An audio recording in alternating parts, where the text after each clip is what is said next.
dans le prochain épisode de Demain nous appartient. Tandis qu'un nouveau suspect fait son apparition, la jalousie de Jack amuse les Roussel.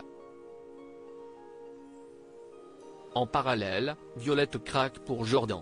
Attention, les paragraphes qui suivent contiennent des spoilers sur l'épisode de Demain nous appartient diffusé lundi soir sur TF1. Si vous ne voulez rien savoir, ne lisez pas ce qui suit. Lundi 2 octobre dans Demain nous appartient. Un nouveau suspect fait son apparition figurant parmi la liste des suspects. Noor est convoquée au commissariat puis interrogée en présence de Soraya, son avocate.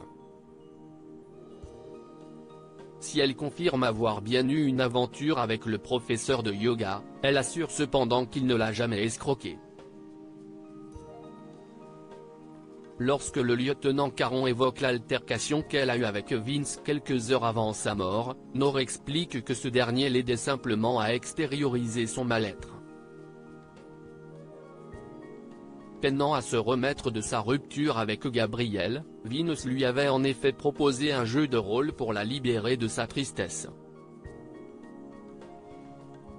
Cela permettait ainsi à Noor de dire à Gabriel tout ce qu'elle avait sur le cœur sans l'avoir en face d'elle. Au moment où George cherche à connaître son emploi du temps de la nuit du meurtre de Vince, Noor répond qu'elle était de garde à l'hôpital. Par la suite, Sarah se rend à l'hôpital pour questionner Christelle. Après avoir confirmé que Noor était bien là à l'heure du meurtre de Vince, l'assistante sociale précise à la policière qu'elle connaissait Vince. En effet, Christelle avait pris quelques cours de yoga avec lui. D'ailleurs, elle le décrit comme un bon professeur et quelqu'un de sympathique. Quelques instants plus tard, Noor ressort libre du commissariat. Si elle est soulagée, la jeune femme regrette toutefois d'avoir déballé sa vie privée devant George. Elle confie également à sa sœur combien sa rupture avec Gabriel est difficile pour elle et déclare qu'elle ne sait pas ce qu'elle ferait sans elle. Les larmes aux yeux, Soraya la prend dans ses bras. Au commissariat, les enquêteurs ont identifié et interrogé une vingtaine de femmes. Toutes se sont faites avoir par Vince mais elles ont un alibi. Au Spoon, Victoire et Benjamin prennent un verre. L'occasion pour le docteur Lazari de demander à son ami de revenir travailler à Saint-Clair.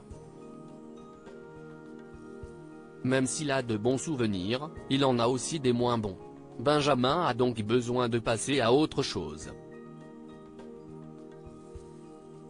Une fois qu'elle les a rejoints, Audrey cherche à savoir s'il compte rester un moment à 7.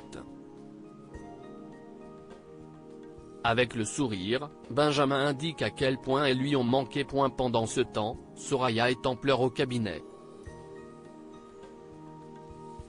Comme Gabriel cherche à savoir ce qu'il se passe, elle lui explique que Noor ne digère toujours pas leur rupture. Au plus mal, Soraya déclare qu'elle n'aura pas la force de continuer leur histoire de peur de détruire sa sœur. Après lui avoir dit qu'il l'aimait, Gabriel ajoute qu'il n'a pas envie de la perdre avant de la supplier de ne pas tout remettre en question. En parallèle, François passe à l'hôpital pour prendre des nouvelles de Soisic. Ces derniers profitent de ce moment pour se rappeler des souvenirs du passé. Lorsque le docteur Vernet évoque son histoire avec Charlie, François lui fait comprendre qu'il n'a pas envie d'en parler puis dévie la conversation sur l'histoire de Vince. Ébranlé, Soisic raconte que le professeur de yoga lui a vidé son portefeuille et volé ses clés de voiture en sortant de la chambre d'hôtel. Dans la mesure où elle se sent humiliée, François lui rappelle qu'elle s'est fait avoir et se dit certain qu'elle surmontera cette épreuve. Il précise de plus qu'il est là pour elle tout en lui caressant la joue. En fin de journée, Charlie dîne chez Christelle et Sylvain et se confie sur ses problèmes avec François. Bien qu'elle comprenne que son compagnon s'inquiète pour Soisic après tout ce qu'elle a traversé, Charlie regrette qu'il la mette à l'écart. Pour Christelle, François est amoureux de Charlie et elle lui assure que la situation finira par s'arranger. Elle l'enjoint donc à être un peu patiente. Seulement, Charlie ne sait pas si elle y arrivera. Au commissariat, Roxane n'est parvenue à craquer le téléphone de Vince. La jeune femme découvre alors que celui-ci avait envoyé un message à Christelle dans lequel il la draguait ouvertement en lui demandant si cela l'intéresserait de varier les plaisirs. Mais c'est Sylvain qui a répondu et ce dernier n'a pas été tendre. « Salut c'est. Essaie encore de draguer ma femme et t'auras affaire à moi. » La jalousie de Jack amuse les Roussel. Chez les Roussel, Jack est de bonne humeur, ce qui n'a pas échappé à Lizzie et Audrey qui n'hésitent pas à le taquiner à propos de la crise de jalousie qu'il a faite hier à Ryan. La mère de famille fait ensuite comprendre à son fils qu'il a toujours été jaloux et ce depuis qu'il est bébé. D'ailleurs, Audrey ne pouvait pas s'occuper de ses autres enfants sans que Jack ne fasse des histoires. Au moment où il certifie qu'il n'est plus du tout comme ça, Audrey et Lizzie se mettent à rire. Et elles ne sont pas les seules à le taquiner puisque très vite Ryan et Diego s'y mettent. Violette craque pour Jordan. Damien a donné rendez-vous à Philippine dans un parc et lui remet le collier qu'elle a offert à Violette. En effet, l'adolescente ne veut pas le garder car elle trouve que c'est trop. Bien qu'il comprenne la déception de sa mère, Damien lui rappelle toutefois combien ce cadeau est prématuré. Philippine reconnaît donc qu'elle a fait n'importe quoi mais précise qu'elle a fait cela uniquement pour renouer les liens avec elle. Compréhensif, Damien rétorque qu'elle n'a pas à s'en vouloir avant de préciser que Violette a simplement besoin d'un peu de temps.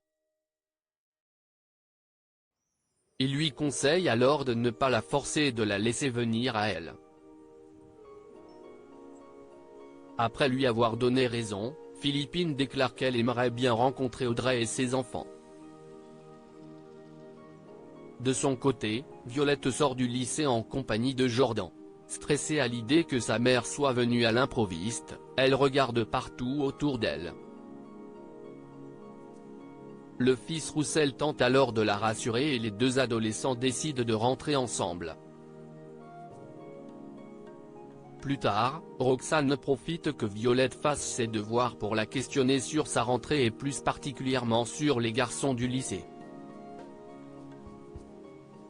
Rapidement, Violette finit par avouer qu'elle a craqué pour Jordan. Par la suite, Violette rejoint Philippine au Spoon. Une fois qu'elle a reconnu sa maladresse avec le collier, Philippine assure qu'elle ne lui en veut pas puis explique que la situation est compliquée pour elle. Quand elle a appris qu'elle était en vie, Philippine a eu tellement hâte de la serrer dans ses bras qu'elle n'a pas imaginé un seul instant que ce ne serait pas réciproque. Elle promet donc de ne plus lui forcer la main et qu'elles iront à son rythme à partir de maintenant. En effet, Philippine a décidé de s'installer à 7, ce qui leur laissera plus de temps pour apprendre à se connaître.